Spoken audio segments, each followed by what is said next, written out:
So this morning's teaching moment is going to come from from chapter 12 of Romans. And family, I will say that chapter has been a very interesting chapter for me all week. So we'll discuss that later in the worship service. But looking at chapter 12 of Romans, we're not going to take too much time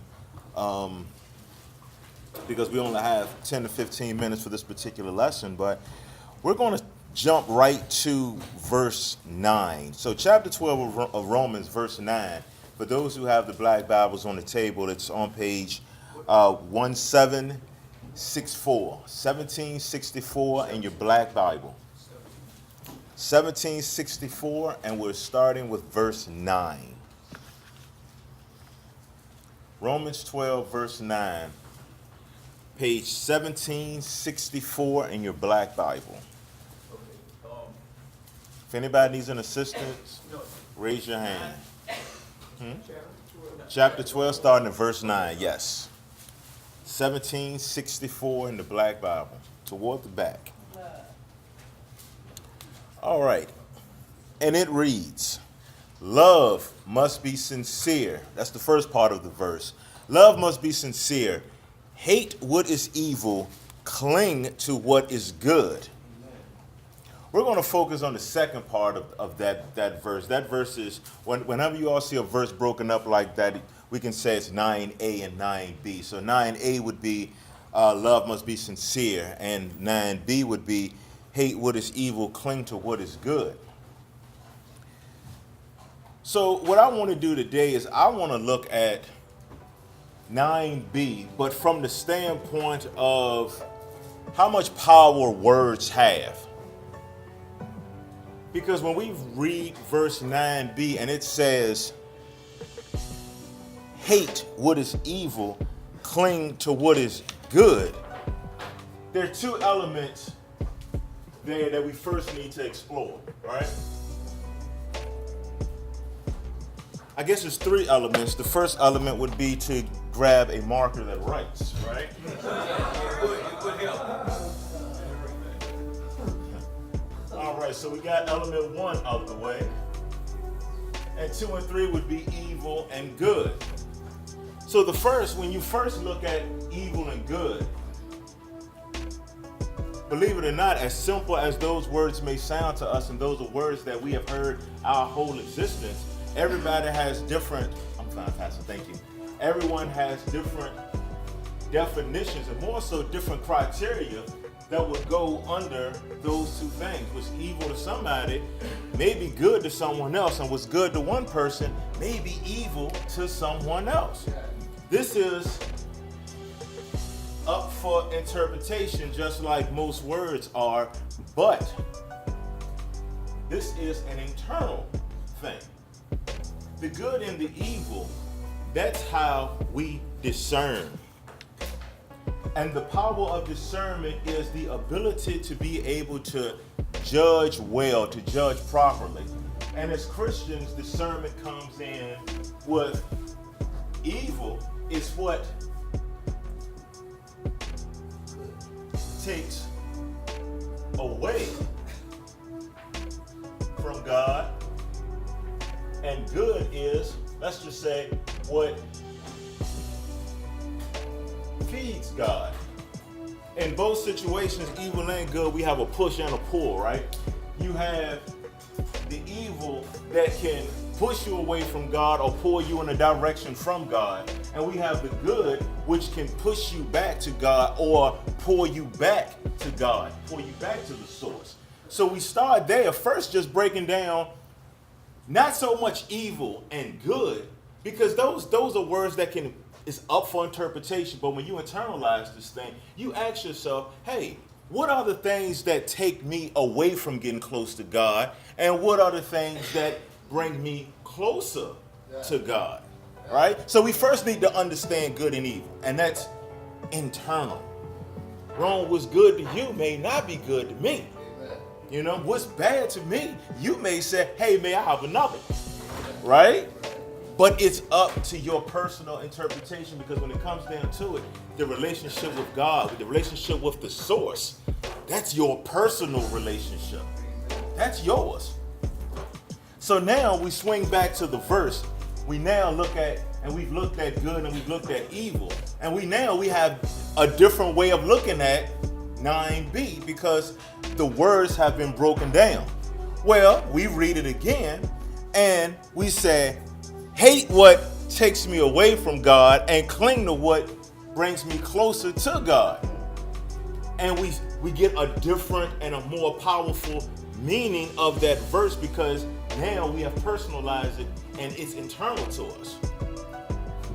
But there's one more word in that verse, which is why as Christians, y'all study. And I'm not just talking about, hey, let's read the verse before, let's read the verse after, but there are many different interpretations and translations of the Bible that use different words. And the one word that I want to key on today is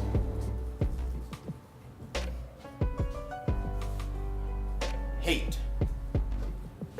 Because in NIV, it clearly says hate what is evil.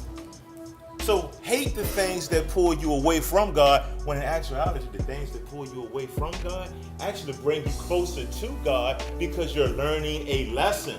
So let's look at this word here, hate. Because in NIV, it says hate. But if you look at the King James Version, it says abhor. And that's where we got to see studying just isn't. Let me read my Bible. First thing, studying starts with being in the Spirit.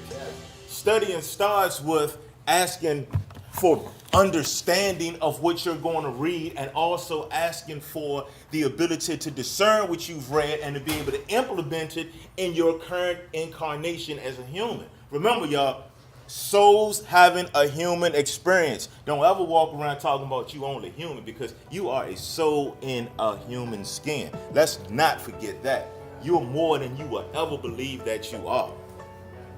Lesson for a different time. But we look at NIV says hate. King James says abhor. When we look at the word hate, hate is defined as to feel an intense or passionate dislike for someone or something. So wait a minute, in the definition of hate, we have the word passion. Which means if there is a deep or intense feeling, or if there's some passion around something, guess what, y'all? It's staying inside of you. So it's saying for you to hate what is evil. If you're hating what is evil, guess what? It's still inside of you. So we have to look at the word that was used in that interpretation and say, well, how is this written elsewhere? Because being a follower of Christ and being connected to God, hate isn't something I need to have in me. So you go and you look at another translation and it says, abhor what is evil. And abhor breaks down into two different Latin words. Ab meaning to stay away from, and hor coming from the root word horio, which means to tremble or to shudder. Y'all ever went somewhere? Yeah, see, when I talk about studying, that's studying. Take the time to do it because y'all, it's y'all soul. Somebody getting up here and teaching y'all is one thing, but being able to study for yourself, that's power. But with that being said, to tremble, to shudder, y'all ever walked in somewhere and y'all get that something don't feel right? Y'all get that, oh my goodness, this place giving me goosebumps. Let me get out of here. The King James Bible uses abhor. Stay away from the tremble. Stay away from the stuff that you know makes you uncomfortable. Stay away from the stuff that you know as soon as you walk in, I shouldn't be doing this. Stay away from the stuff that your business saying, you know what, one day I'm going to stop. How about you make one day 2 days? when we look at certain translations, we have to look at these words, and everybody that's a student, everybody that's a disciple, everyone that's a follower of Christ, everyone that wants that closer walk with God, when you read 9b and the word hate jumps out, you should have got a little trouble. Because God is love. You should have got a little trouble in you. It's like, wait a minute, that hate don't feel comfortable. Yes. Because if you walk around with hate for anything, how are you going to progress? If you're walking around with hate for anything, how are you going to be able to forgive? As Christians, they teach us, well, don't hate the person, hate the sin. Okay, because as soon as you hate something, guess what? You've prevented your ability to be able to understand the sin. If you can't understand the sin, you can't help somebody be delivered from it. So no. Sorry, NIV, and I know it's in the Bible, and the Word of God shouldn't be disputed. It shouldn't. I got a personal connection with God, and when I read that, I shook. So I'm not disputing the Word of God. I just looked at it from different interpretations, from different viewpoints. I looked at it from different translations because the Word of God is limitless, just as God is. So I didn't allow myself to take one source. Like if you take one source of teaching and say, hey, I only listen to, like if you cut on the TV and you say, hey, I only listen to Joyce Myers and she's not on right now, you missing the blessing of the other person that's on TV right now. Y'all can be one-dimensional if you want, but God is limitless and he will find any means to give you the message that you need to have for your soul to evolve, to bring it back closer to him. That's why we're here, people. That's why we're here. We are not here to make more money than the next person. We're not here to have a trophy case that outranks Michael Jordan. We're not here for that. We're not here for that, because guess what? As soon as this flesh expires, all of that stuff goes on eBay. So you did all of that for what? To populate somebody else's eBay auction while your soul is in a place where as it's getting closer to God. Oh, so what those trophies do? They make somebody else rich.